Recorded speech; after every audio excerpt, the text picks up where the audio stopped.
Welcome to the video. I'm making it because I couldn't find any information on how to set up temporary power for service that is underground.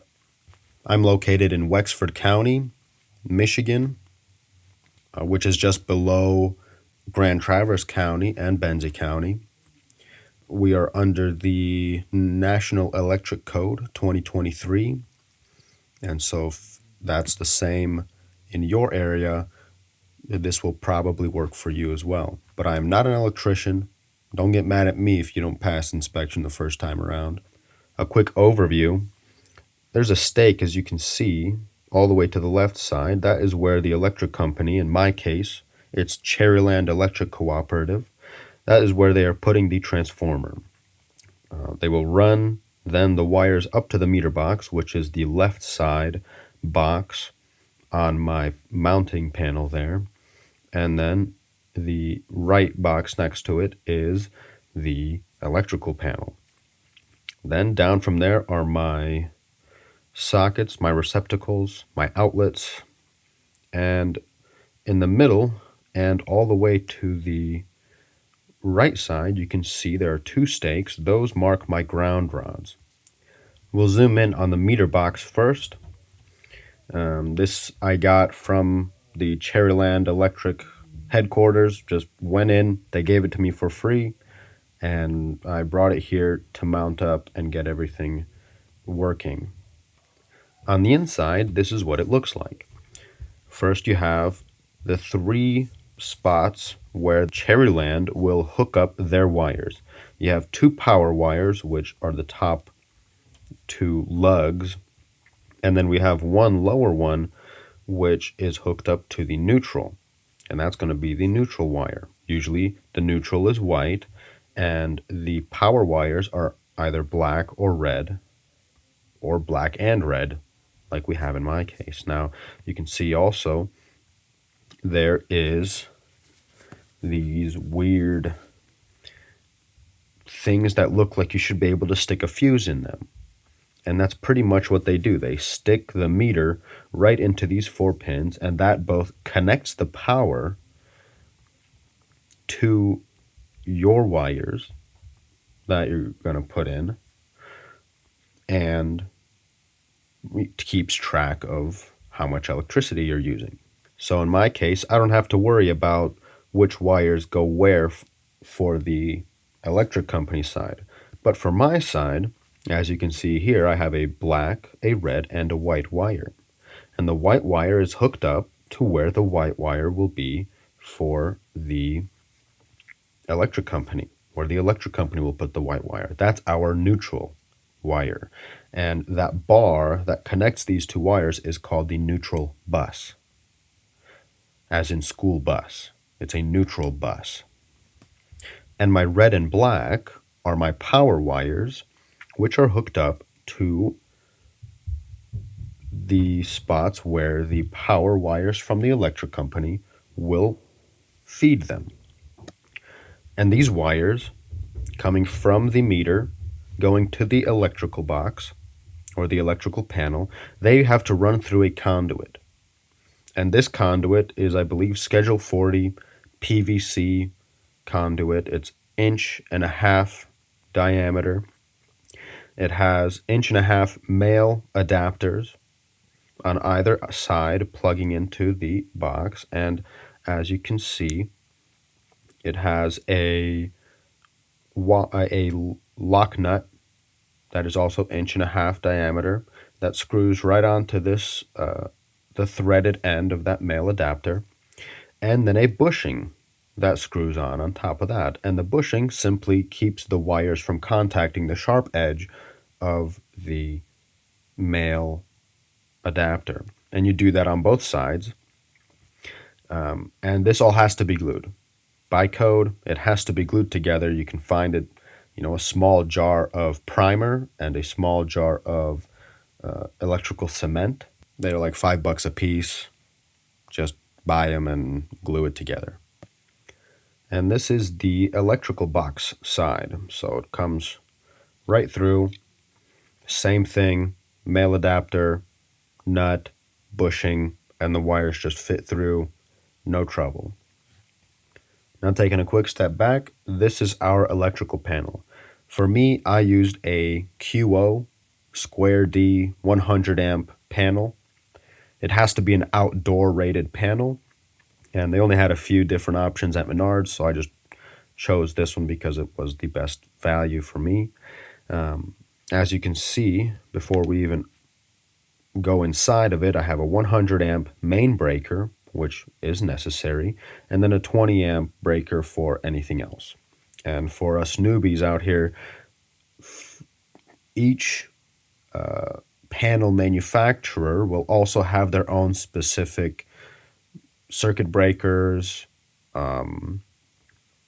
sometimes special barriers, screws. They each have their own brand of stuff for their panels. You can't really mix and match too much as a newbie. Going inside the panel, this is what it looks like. The white wire is the easiest to explain. That is going to our neutral bus. That is going from the whole wires coming from the neutral bus in the meter and running to the neutral bus in the panel. The neutral bus is just the place where all the neutrals are connected. And you'll notice there's a green bonding screw right there right next to where the wire is screwed up, is attached. That one, in my case, I was marked off for not having that, and so I installed it and had to get re-inspected. Next, you will see my two power wires, the red and the black. They are hooking up right to my main breaker. And this is a backfed main breaker, which means that it's going to feed the rest of my breakers. I don't know if that explains anything. No big deal. You'll also see this yellow thing on my main breaker. That is the barrier. So you can call it a lug barrier, a safety barrier, lug cap. Per manufacturer, it's going to be a little different. But its main function is to keep me from touching these power wires without disconnecting them first. You'll also notice there's another bus in the bottom right-hand corner. It is sitting vertically. This one I had to buy. This is the ground bus, and I had to buy it separate from the panel because they didn't have like a kit. You just have to buy it separate. And there's an adapter that fits that stranded copper wire. Stranded just means it's made up of a lot of small wires, and it's plugging into that adapter, and that adapter is plugging into my grounding bus, or my ground bus. And all of my ground wires will then connect to that. So power goes to where power is, neutral goes to where neutral is, and ground goes to where ground is. Now, this ground wire, as you can see in this picture, it runs down and out of my panel, out to the outside. And in this picture, it's also running down, and you can see it traveling down my post. I just kind of put a couple staples in the side just so it didn't fall down. Now, if we go back to this picture, you can also see it running all the way to the ground. And now it's going to be running to my ground rods, and I have two of them. I'm going to need them anyway. I'm going to just reuse them in my case. So I got two of them, and this is how they're hooked up. You have to buy an 8-foot ground rod.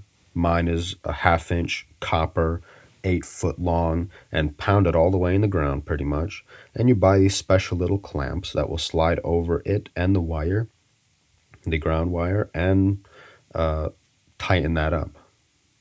I believe my ground wire is a 6 AWG, a 6-gauge stranded copper wire. And that's the first. This is the first one. Hooked up, normal, tight. And here's the second one. The first ground rod is maybe a foot or two away directly to the right of my electrical panel. And the second ground rod has to be at least 6 feet further to the right from the first ground rod in order to be code. The next thing is the receptacles or outlets, as us normal people say. I'm using a 12 gauge wire. It's got a power wire running to my breaker, a ground wire to the ground bus, and a neutral to the neutral bus. Of course, the conduit is the same exact principle as the one already explained. I have here, I believe, 1/2 inch conduit, and you can see it running. It's the same thing, a male adapter on one end, a male adapter on the other, a nut to hold those together, and then a bushing, and that's on both sides. I can't really show it from the pictures I took, but that's how it is on the other side of the receptacles as well. And so you run this yellow 12 gauge wire through this conduit. Again, it has to be glued on both ends to this box, and the box has to be pretty specific.